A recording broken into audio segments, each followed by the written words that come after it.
Bonsoir à toutes et à tous, bienvenue à ce rendez-vous de l'actualité environnementale. Au sommaire, la construction d'une ligne ferroviaire Lyon-Turin en France fait polémique et est contestée par les militants écologiques. Ce nouveau chantier aurait des effets nuisibles sur l'environnement. L'un des actes inciviques que l'on constate partout dans les villes est le fait d'uriner à l'air libre. Que pensent les citoyens de ces mauvaises pratiques? Vous le saurez dans un instant. Et puis, au Congo, la déforestation s'accentue. Ce phénomène est dû au fumage de poissons qui nécessite beaucoup de bois. À découvrir dans un instant. C'étaient les titres. À présent, le développement.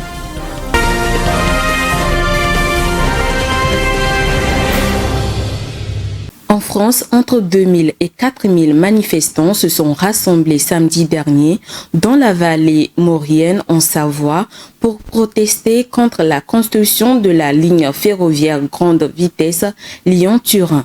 Ils estiment que le projet est néfaste pour l'environnement. Plus de précisions dans ce commentaire de Alessandra Descombi.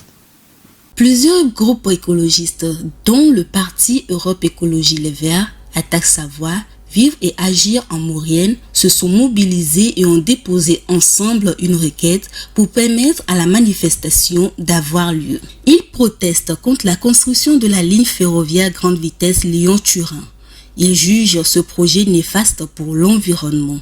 La requête de manifestation a été rejetée vendredi dernier par le tribunal administratif de Grenoble. Les manifestants ont malgré tout bravé l'interdiction. Autre signe du soutien des écologistes à la manifestation, le maire de Grenoble, Éric Piolle, a fait le déplacement en vallée maurienne pour soutenir les opposants au projet. Pour les partisans du projet, la nouvelle ligne à grande vitesse doit permettre de réduire le temps de trajet des voyageurs. Turin devenant accessible en 1h47 minutes de train, actuellement à 4h30 en voiture. Cet argument ne fait pas cependant mouche chez les opposants au projet. Les groupes à l'origine du rassemblement estiment en effet que le projet représente en réalité un coût important pour l'environnement. Ils affirment toujours que le forage des massifs alpins représente une menace du fait du drainage lié à la construction du tunnel, représentant 60 à 125 millions de mètres cubes d'eau annuellement, ce qui entraîne le risque de tarissement des ressources de la région. S'y ajoute l'inquiétude liée à la production de millions de tonnes de déchets issus des forages des galeries. Les changements climatiques ne cessent d'affecter les populations du monde. Les enfants du monde entier subissent les effets néfastes de ces dérèglements. Des maladies et d'autres dangers liés à l'environnement sont constatés partout dans le monde et des actions doivent être exécutées rapidement. Viva Samana pour les précisions.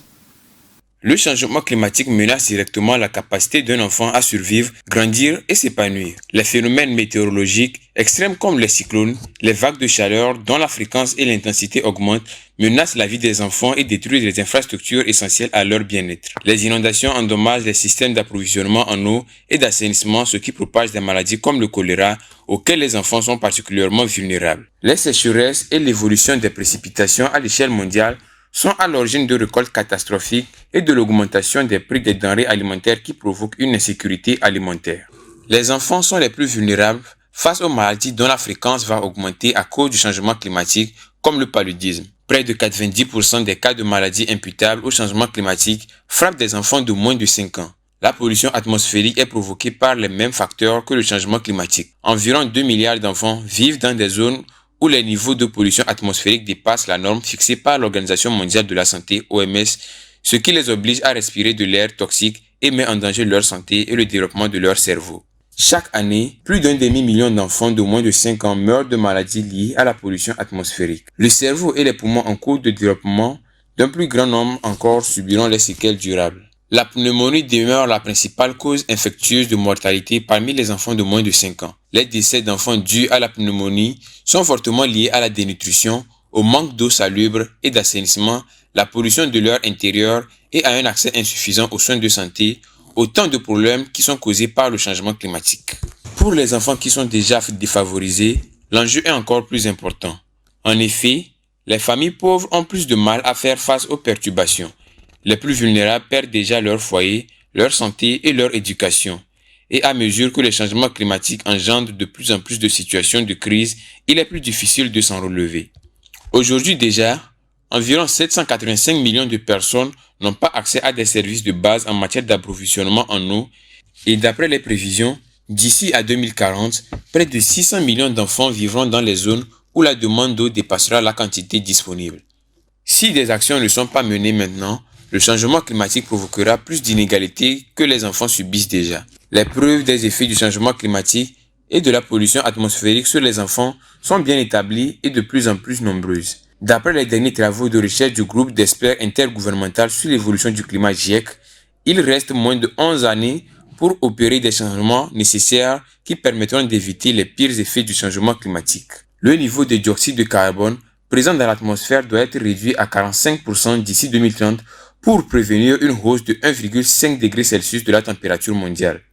Pour protéger les enfants du monde et réaliser leurs droits, il est impératif de prendre en compte les changements climatiques et d'en atténuer l'impact. Pour s'acquitter de son mandat de protéger les enfants les plus vulnérables du monde, l'UNICEF doit impérativement relever le défi de la durabilité environnementale.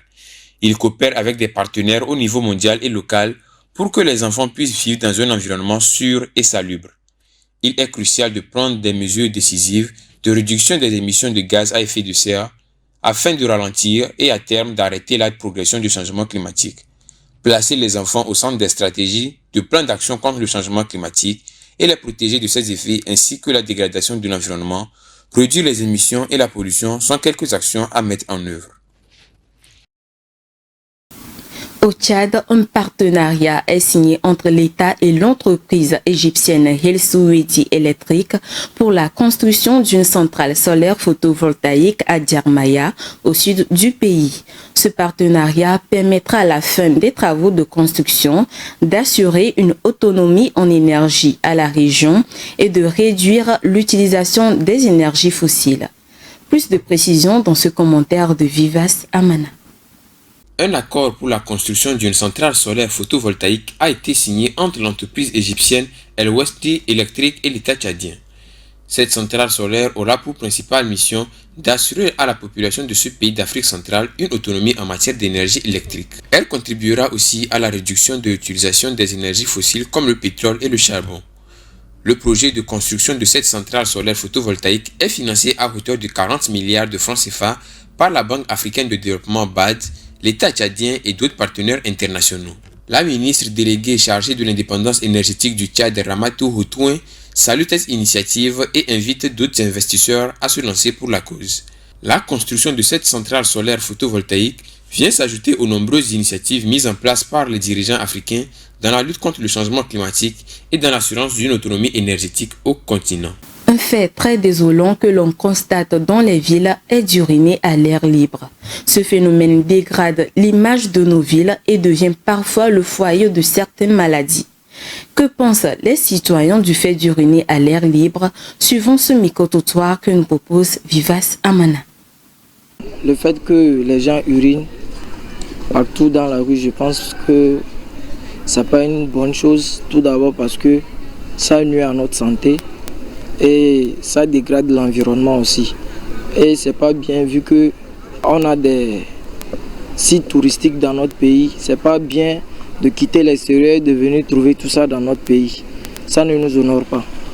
Le message que je peux lancer à ceux qui urinent partout dans la rue, c'est tout d'abord, je pense que le gouvernement aussi doit sensibiliser les gens par les voies des médias, voire même par par la presse. Et nous-mêmes, nous devons prendre conscience que uriner dans la rue, c'est pas une bonne chose. C'est tout ce que je peux dire. Voir les gens uriner partout, déjà, je dirais que c'est pas une bonne chose.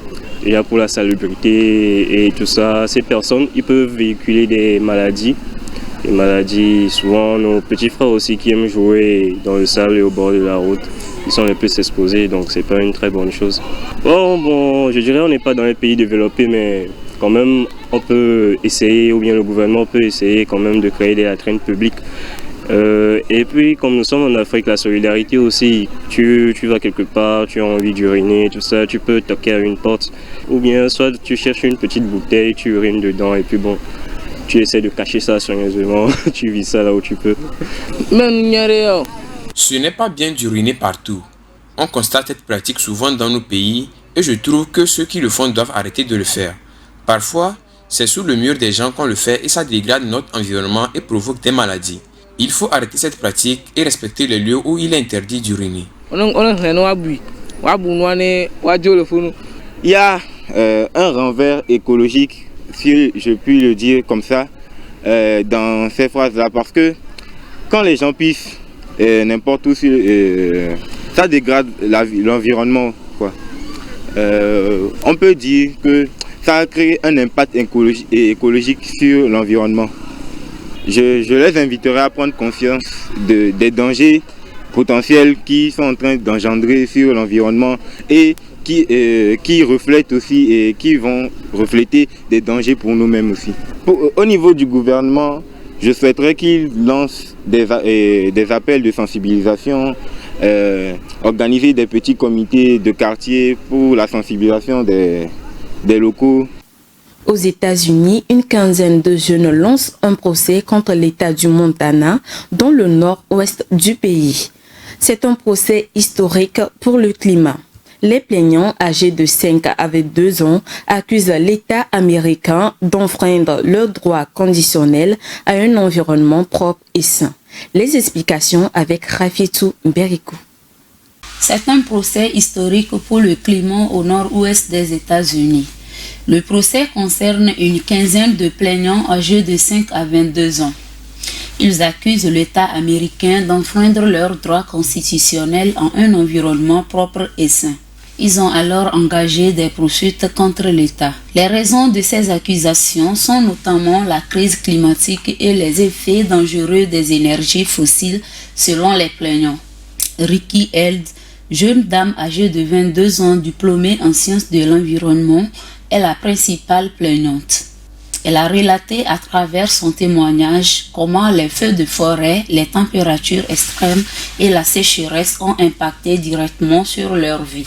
Le premier procès dénommé Aide Vie Montana lié au changement climatique tenu lundi dernier à Helena dans la capitale du Montana se poursuivra jusqu'au 23 juin prochain.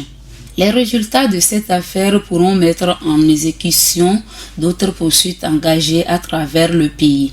Ces poursuites ciblent les industries d'énergie fossile et les autorités.